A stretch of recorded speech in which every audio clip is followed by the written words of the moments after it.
All right. Hey there, guys. I'm here with Kiersten Zile. I said that right, right? Yes. Okay. And she is going to talk to us a little bit today about agriculture. So if you want to start with introducing yourself.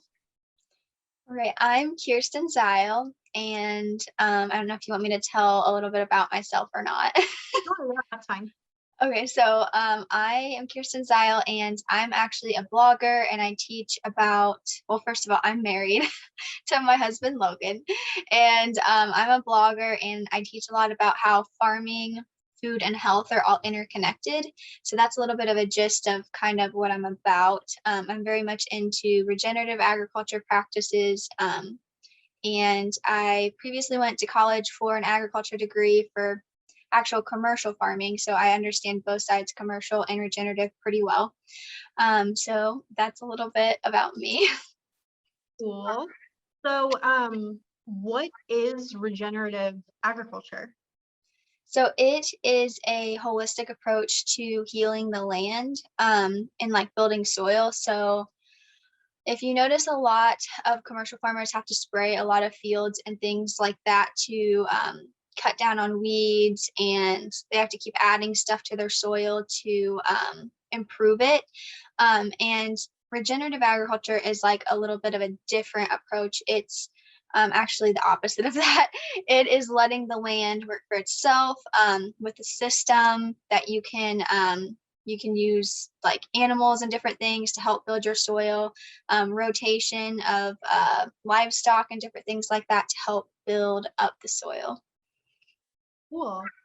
So if we're talking about like just people who are starting out, like maybe they want to do their own like miniature farm. Why is it important that they would start with regenerative agriculture?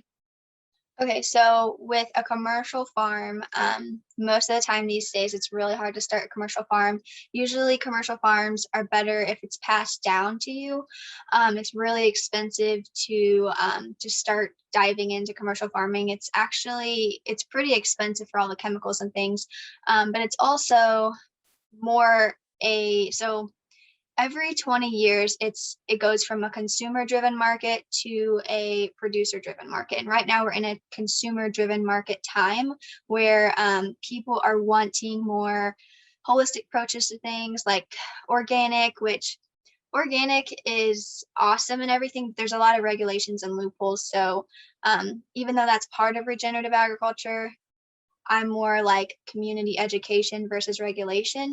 But right now we're in a consumer driven market. So you would want to start with something that is going to be what your consumer wants so that you can make a profit better on like your produce and things or whatever it is you're going to grow. I would say the best way to start right now is to start small, because it doesn't really matter. You can start like if you are just like living in the middle of a city or you're living in the middle of nowhere. You can start a regenerative ag practice like right where you're at. But with commercial farming, it's so industrialized, you can't really do that. But you can start really small. Like, for instance, we have moved for like different rental houses and things. And right now we're just working on a garden and taking care of the land that we have, little small acre that we have, and growing things on it so that we can gain experience and all of that kind of stuff for whenever it's time to buy land in the future, which we plan to do soon, but gotta look for some land right now. Right. Neat. So do you yourself like use a natural fertilizer with your crops and stuff? Yeah, so I typically, right now what we're doing is we're working, so we have a garden on the side of our house right now that's in the actual ground. And then we have these things called a GreenStalk garden. And right now we're using those to kind of have like food for in the wintertime too, so we can grow indoors because we have like this big lighted room over the stories in the house. And we're going to use that to grow food in the winter. And then in the summer, we're going to work on building the soil on the side of the house because last year it didn't do so well. A lot of the soil here is a little different than Indiana. So I'm trying to like figure that out a lot with different things like that.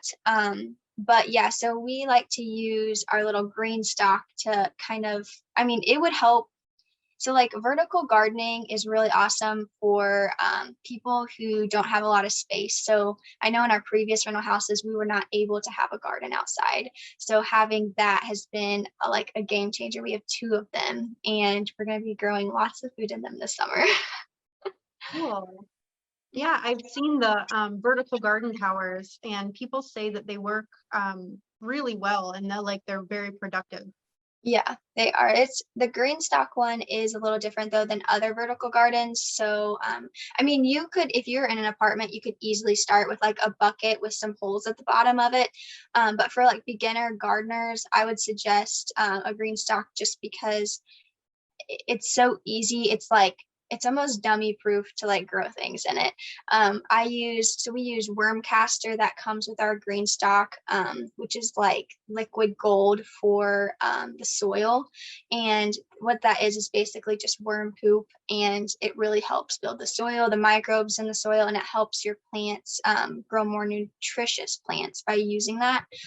So that's what we use. And then we use just a simple organic fertilizer from Menards as well. And then after we're finished with that, we'll probably use the grow big stuff that you can get off of greenstalk.com. But Cool. Very yeah. cool. Awesome. So do you have any tips for people who want to get started doing this? Yeah. So my recommendation would be the best way. Okay, so if you are in the middle of the city, I know that you've probably seen maybe on Instagram and stuff, a lot of people in the city are starting to get chickens and things like that in their little area in the city, and it's definitely doable.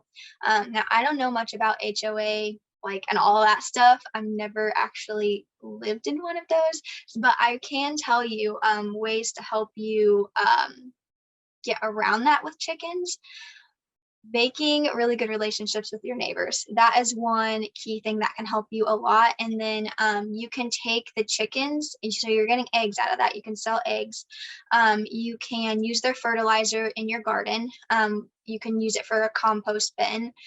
You can use a GreenStalk in the wintertime, like in your house to grow fruits and vegetables, and you could possibly even sell them honestly to your neighbors or your neighborhood or wherever.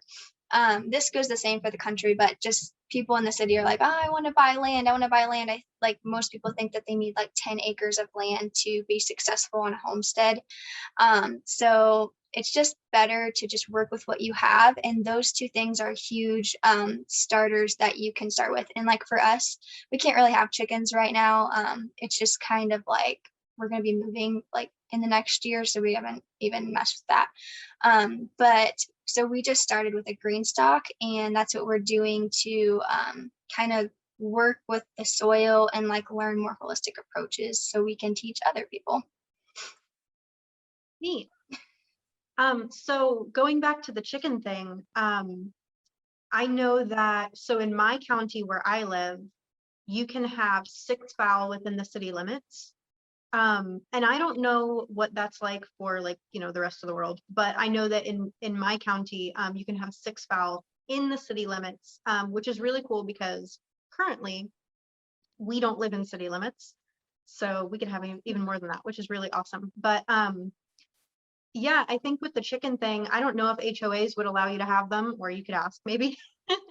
But Usually they don't. Yeah. Usually they don't, but the only way you're really going to get the HOA called on you is if your neighbors are complaining, like if you're not taking care of your coop and you're not kind of serving them. You want to serve people, especially when you're going to start farming. I mean, you have to network. You have to network. You have to network your product. It's not always easy to start selling online, like meats and like vegetables and all those kind of things. So networking is huge, and starting with your neighbors is like really important. Absolutely. I agree. Yeah. Okay. So, where can people find you on the interwebs?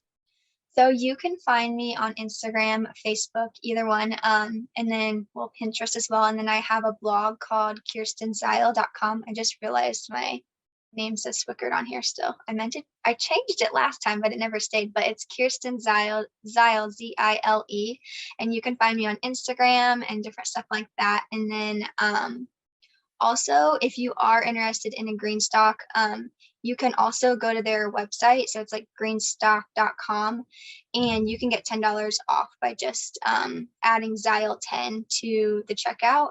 So maybe that's something you could start with, or chickens, whichever one. Awesome. And I will definitely make sure to put all of that in the description, or wherever this ends up. It'll be in the description somewhere. So people will be able to have links to find you and links to the GreenStalk and all that goodness. Awesome. Cool. Well, it was really good talking to you, Kiersten. You too. Thanks for Thanks. having me. Yeah, no problem. All right, we're going to pop out of here, guys, and we'll see you later.